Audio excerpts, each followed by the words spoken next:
നിങ്ങളുടെ favourite shows ഇനി ഒരിക്കലും മിസ്സാവില്ല. ഇപ്പോൾ C5 കാണും നിങ്ങളുടെ ഫേവറേറ്റ് ഷോസ് തികച്ചും സൗജന്യമായി. 6-7 ദിവസം കാത്തിരുന്ന് ഭാര്യയെ പാമ്പിനെ കൊണ്ട് കടുപ്പിച്ച് കൊന്നവരുടെ കഥയൊക്കെ നീ കേട്ടിട്ടുണ്ടല്ലോ. മോളെ, വച്ച് നീട്ടുമ്പോ നിരസിക്കുന്ന സ്നേഹം പിന്നെ അത് ആഗ്രഹിക്കുമ്പോ കിട്ടണമെന്നില്ല.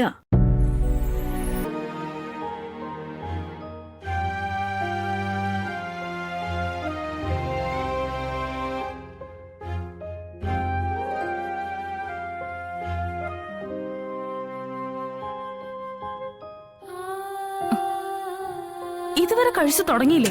അല്ല, എത്ര നേരം ഞങ്ങൾ ഇവിടെ കാത്തിരിക്കണം? ആരും കാത്തിരിക്കണ്ട. കളക്ടർ മാഡം ഇന്ന് ആരുടെയും പരാതി കേൾക്കുന്നില്ല. പോയിട്ട് നാളെയോ മറ്റോ വന്നാ മതി. എന്നാരാ പറഞ്ഞത്? കളക്ടർ മാഡം പറഞ്ഞു. ഞാൻ പറഞ്ഞ മാഡം പറഞ്ഞതുപോലെ തന്നെയാ. പൊയ്ക്കോണം. ഉരുൾപൊട്ടലും ഭൂകമ്പൊന്നും ഉണ്ടായിട്ടില്ലല്ലോ ഇപ്പൊ തന്നെ പരിഹരിക്കാനായിട്ട്.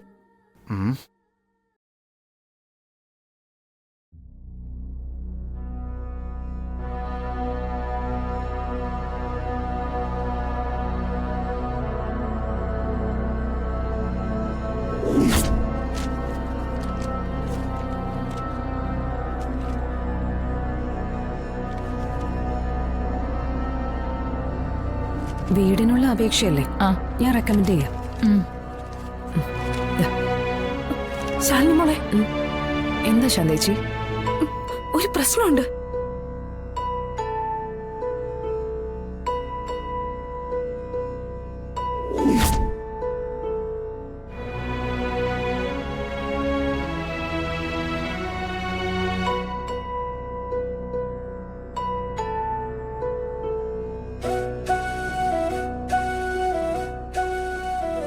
ഈ കാണിച്ചത് വലിയ ബുദ്ധിയാണെന്നാണോ എന്റെ മോളുടെ വിചാരം? സത്യാമ്മയെ കാണാതിരിക്കുന്നതിനും ഒഴിഞ്ഞു മാറുന്നതിനും ഒക്കെ നിനക്ക് ഓരോ ന്യായങ്ങളുണ്ട്. ഇപ്പതേ വിഷ്ണുവായിട്ട് അവന്റെ ഭാര്യയെ തേടി വന്നതാ, അതും അവളുടെ സ്വന്തം വീട്ടിലേക്ക്. അപ്പോഴും മാറിക്കളഞ്ഞതിന് എന്ത് ന്യായം നിനക്ക് പറയാനുള്ളത്?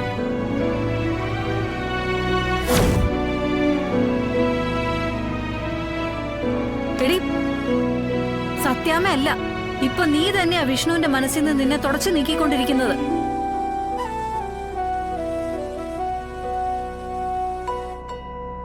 ആറു വർഷം കൺമുന്നിൽ കാണാതിരുന്നിട്ടും എവിടെയാന്ന് പോലും അറിയാഞ്ഞിട്ടും കടല് പോലെ സ്നേഹമായിട്ട് നിന്റെ പിന്നാലെ നടക്കുക, കഴുത്തിൽ താലി കെട്ടിയവൻ. എടി, അതിന്റെ 100-1 സ്നേഹം ഭർത്താവിന് തന്നോടുണ്ടായിരുന്നെങ്കിലെന്ന് ആഗ്രഹിക്കുന്ന പെണ്ണുങ്ങളാ കൂടുതലും.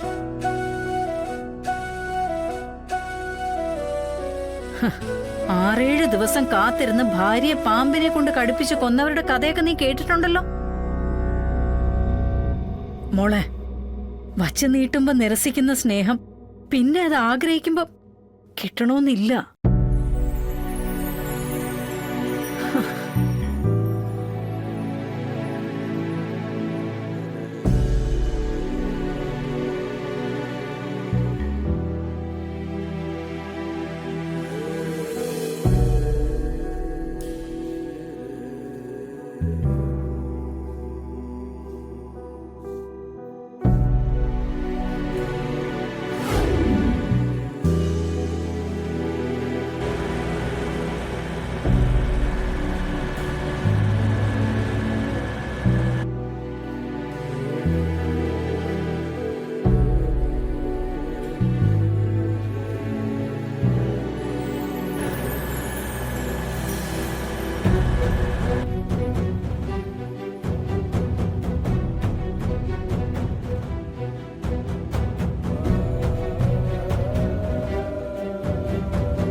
Hello.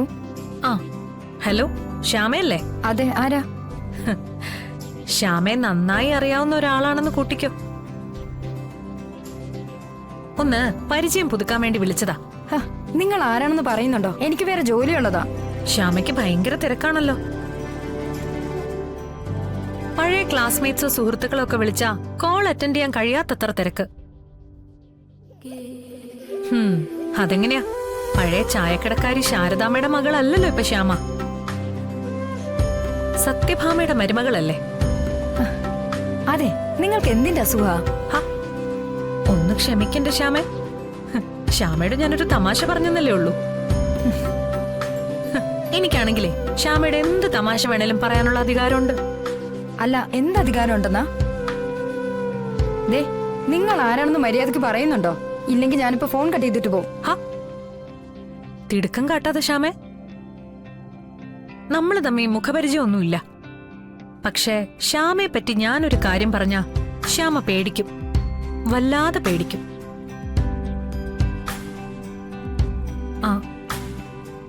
Hello, Shyama phone cut ചെയ്ത് പോയിട്ടൊന്നുമില്ലല്ലോ അല്ലേ? അങ്ങനെ ചെയ്താൽ പ്രത്യാഘാതം രൂക്ഷമായിരിക്കും. ശ്യാമ ഇത് താങ്ങില്ല. നിങ്ങളെന്താ എന്നെ ഭീഷണിപ്പെടുത്തുവാണോ? ഹാ, നിങ്ങൾ തന്നെ നേരത്തെ പറഞ്ഞതുപോലെ സത്യഭാമയുടെ മരുമകളാ ശ്യാമയെന്ന് ഓർത്തോ? ആ മരുമകൾ പട്ടം ഇനി അഴിച്ചു വാങ്ങുന്നതാണ് ഭീഷണിയെങ്കിലോ? എന്ത്? ഈ കോള് കട്ട് ചെയ്ത് പോവാനുള്ള ബുദ്ധിമോശമൊന്നും ശ്യാമ കാട്ടില്ലെന്നാണ് ഇപ്പോഴും എന്റെ പ്രതീക്ഷ.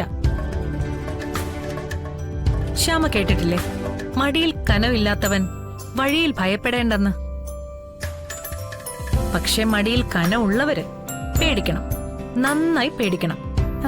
ആരാ നിങ്ങള്? എന്താ നിങ്ങളീ പറഞ്ഞു വരുന്നേ? ഞാൻ ആരാണ് എന്നുള്ളത് പ്രധാനമല്ല ശ്യാമേ. പക്ഷേ ശ്യാമയ്ക്ക് ഒരിക്കലും മറക്കാനാവാത്ത സ്ഥലവും സന്ദർഭവും സമയവും പറയാം. അതിനുശേഷം ശ്യാമ തന്നെ തീരുമാനിക്കേ ഞാൻ അത്ര എളുപ്പത്തിൽ കട്ട് ചെയ്യാൻ പറ്റുന്ന ഒരു വ്യക്തിയാണോന്ന്. 6 വർഷം മുമ്പ് പേമാരി കോരിച്ചൊരിയുന്നൊരു രാത്രിയിൽ ഇടിയും മിന്നലും സാക്ഷിയാക്കി കരുണ ഹോസ്പിറ്റൽ.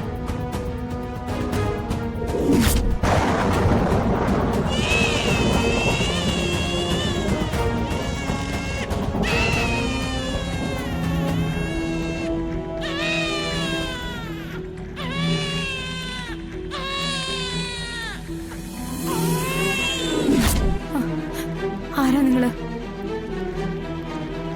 ഇനി മാത്രം ഞാൻ ആരാണെന്ന് പറയാൻ ശ്യാമേ. ആ കറുത്ത രാത്രിക്കും പേമാരിക്കുമിടെ ദൈവത്തെ പോലും കബളിപ്പിച്ച് നീ നടത്തിയ ഒരു ഇടപാടിന്റെ ദൃക്സാക്ഷി, ദി സോൾ ഐ വിറ്റ്നസ്. നിങ്ങൾ എന്താ ഈ പറയുന്നത്? അതിന് ഞാനൊരു ഇടപാട് നടത്തിയിട്ടില്ലല്ലോ. അതിനുള്ള തെളിവ് നിന്റെ ബെഡ്റൂമിൽ മയങ്ങിക്കിടപ്പുണ്ട് ശ്യാമേ. 6 വയസ്സ് പ്രായമുണ്ടതിന്. നിന്റെ ഭർത്താവിന്റെ അമ്മ പത്മാവതിയുടെ പേരിട്ട് നീ വളർത്തുന്ന പത്മിനി എന്ന പപ്പി. പക്ഷേ നിന്റെ ഭർത്താവ് രോഹിത്തിന്റെ കുഞ്ഞല്ല ശ്യാമേ പപ്പി. അതറിഞ്ഞാൽ രോഹിത് നീയുമായിട്ടുള്ള ബന്ധം എന്താവും? ദത്തുപുത്രനെ നീ ചതിച്ചു എന്നറിഞ്ഞാൽ ക്ഷമിക്കാൻ പറ്റുമോ സത്യഭാമയ്ക്ക്? ഡൗൺലോഡ് ചെയ്യൂ C5 ആപ്പ്. കാണൂ എല്ലാ എപ്പിസോഡുകളും സൗജന്യമായി.